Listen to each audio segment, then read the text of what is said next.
Mécanisme SN1, développement post-bac, niveau PCSI, prérequis nucléophilie, électrophilie, SN. Bibliographie, PCSI, Duno, SANS. Les mesures montrent que pour les réactions qu'on va appeler des SN1, la vitesse est uniquement proportionnelle à la concentration en électrophile et sans dépendance à la concentration du réactif nucléophile. C'est incompatible avec un mécanisme SN2 dans lequel les deux, la vitesse serait à la fois proportionnelle aux concentrations des deux réactifs selon le monôme des concentrations, élevé à la puissance des coefficients stoichiométriques. Alors, analyse du mécanisme est cinétique. En fait, il y a dans une SN1 une première étape de vitesse K1 où ici l'halogénoalcane prend le brome de du bromoalcane récupère le doublet non liant, l'halogénoalcane forme alors un carbocation avec Br-. Alors c'est une réaction équilibrée avec K1 dans un sens, K-1 dans l'autre. Et ensuite, dans un deuxième temps seulement, on a l'ion cyanure ici qui fait une attaque nucléophile sur le carbone électrophile. Cette réaction va mener à notre produit d'intérêt, à une constante de vitesse K2, et c'est une réaction équilibrée. Donc on rencontre aussi le K-2. L'intermédiaire réactionnel est un électrophile fort. Il a une case vacante et une charge formelle plus, ce qui en fait un réactif très fort, et donc cette réaction va être rapide. Si on prend les règles classiques de calcul de vitesse, donc la réaction la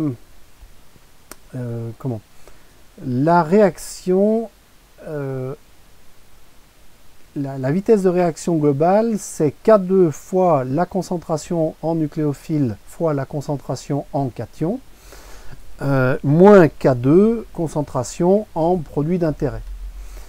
La dérivée de la concentration en cation par rapport au temps, eh bien, alors le cation se forme comme ça, donc c'est K1 RBR, moins K-1 fois la concentration R plus la concentration en BR-, moins K2, moins K2 fois ça, parce que c'est ça qui fait éliminer le carbocation, et plus K-2 fois la concentration en produit d'intérêt, puisque c'est ça puisque la réaction K-2 régénérerait à ce moment-là le carbocation. On applique l'approximation des régimes quasi-stationnaires, l'hypothèse de Bodenstein, qui nous dit que quand un intermédiaire réactionnel est suffisamment réactif, à ce moment-là, sa concentration reste faible, et surtout, la dérivée de sa concentration par rapport au temps est quasiment nulle.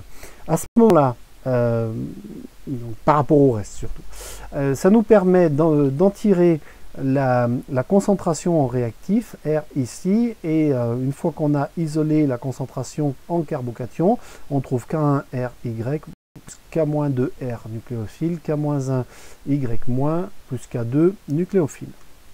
On reporte à ce moment-là dans cette équation 1, puisque nous on cherchait la vitesse de réaction globale, la vitesse de réaction du produit, de formation du produit d'intérêt, ce qui nous donne K2 nucléophile fois toute l'expression qu'on a ici, moins K2 R nucléophile.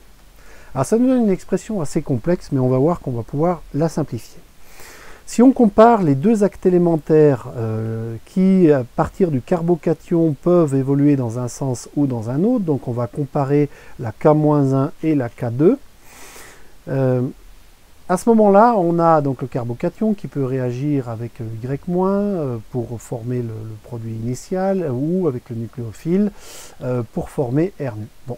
Y- et le nucléophile sont tous les deux par essence des nucléophiles, puisqu'ils étaient liés au carbone électrophile. Par contre, ils ne sont pas la même... comment? Le but étant de synthétiser ce produit, eh bien, il faut qu'on s'arrange pour que K2 soit très supérieur à K-1, pour que on produise plus de produits d'intérêt qu'on ne revienne à la situation initiale. Alors, déjà, le nucléophile peut être choisi plus nucléofuge que Y-, ou alors on se débrouille pour avoir un Y- qui soit rendu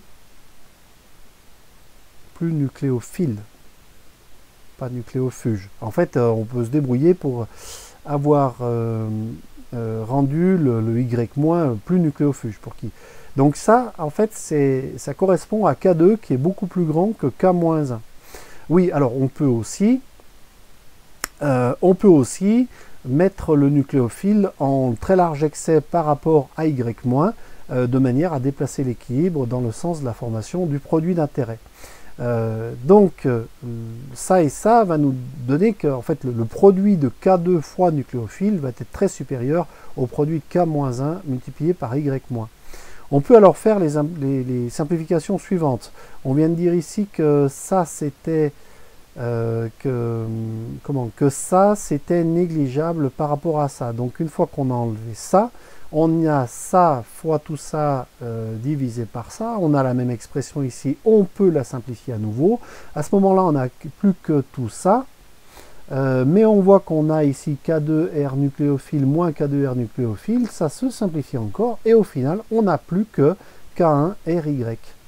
Donc la réaction dans ce cas-là n'est plus qu'une expression simple, n'est plus que proportionnelle à la concentration en réactif, et c'est ce qu'il fallait démontrer, puisque on a dit au début que la SN1 était caractérisée par une loi de vitesse qui ne faisait apparaître que la concentration en réactif, et pas en réactif nucléo-électrophile et non pas en réactif nucléophile. On retrouve l'expression de l'étape cinétiquement déterminante, l'étape cinétiquement déterminante, c'est la formation du carbocation, c'est la première étape. Une fois que la première étape est faite, en fait, ça va très vite. Alors, on peut représenter le profil énergétique du mécanisme SN1. On part au début du réactif avec le nucléophile, on passe à un état de transition, on a ici notre intermédiaire réactionnel, où on a le carbocation, et le nucléophile, on repasse par un deuxième état de transition pour obtenir notre produit d'intérêt. Donc l'intermédiaire réactionnel, dans ce cas-là, c'est une espèce chimique suffisamment stable pour être détectée. Ce n'est pas comme l'état de transition. Ça, c'est vraiment une espèce chimique qui a un temps de vie dans le mélange réactionnel. Par contre, son temps de vie est bref par rapport aux autres espèces chimiques parce que cette réaction-là est très rapide, comme on le voit ici, avec une faible énergie d'activation. Stabilité relative des carbocations. Alors, si on veut favoriser cette réaction, on peut agir sur le solvant. Si le solvant est polaire, à ce moment-là, il va pouvoir faire des liaisons, des liaisons faibles avec le carbocation, ce qui va le stabiliser. Il peut aussi y avoir des facteurs structuraux, c'est-à-dire que le carbocation va être d'autant plus stable qu'il peut délocaliser sa charge, qu'il peut se déformer, donc faire un gros nuage, ou se présenter sous différentes formes mésomères. On va donc pour ça pouvoir constater, grâce à ça pouvoir constater que si on a un carbocation qui est formé à partir d'un halogénoalcane tertiaire, à ce moment-là, il va être très stable puisque donc il y a un très gros nuage électronique déformable et qu'il peut y avoir une délocalisation et le groupe alkyle est donneur d'électrons, ça va donc soulager un petit peu le déficit électronique du carbone central. Dans le cas d'un carbocation secondaire, on a le même effet un peu moins marqué. Par contre, pour un carbocation primaire, on a moins de possibilités de délocalisation de charge, un moins gros nuage, moins déformable, et donc cette espèce est moins stable. On peut aussi avoir des formes mésomères. Si l'halogénoalcane présente une insaturation, à ce moment-là, on va pouvoir avoir une résonance sur cette insaturation, avoir deux formes mésomères qui vont rendre le carbocation plus stable. Ceci va avoir on va pour finir constater que ce mécanisme SN1 va avoir des conséquences sur sur la stéréochimie, enfin sur la stéréosélectivité de la réaction. En fait, la géométrie du carbocation est plane de type AX3E0. Il y a donc une équiprobabilité d'approche et on obtient un mélange racémique. La SN1 est un mélange qui est non stéréosélectif. C'est dessiné ici, donc si on a cette molécule qui forme le carbocation qui est plan, l'attaque de ce côté-là va donner cette espèce chimique, l'attaque de l'autre côté va donner l'autre espèce chimique.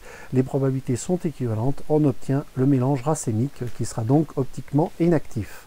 Il y a quand même un cas particulier où on a un substrat qui possède un autre centre stéréogène, auquel cas ce second centre stéréogène brise la symétrie du carbocation et on va avoir une forme majoritaire et une forme minoritaire.